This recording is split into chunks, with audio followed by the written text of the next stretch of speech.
You ask Tiger to solve.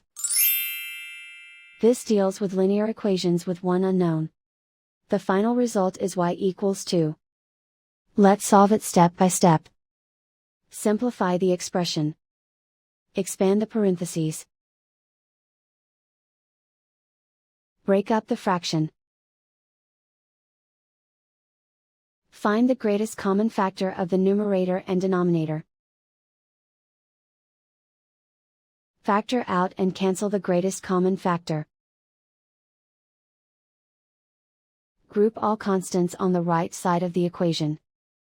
Subtract 3 from both sides. Group like terms. Simplify the arithmetic.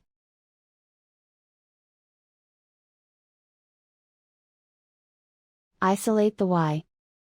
Multiply both sides by inverse fraction 2 over -3. Move the negative sign from the denominator to the numerator. Group like terms. Multiply the coefficients. Simplify the arithmetic.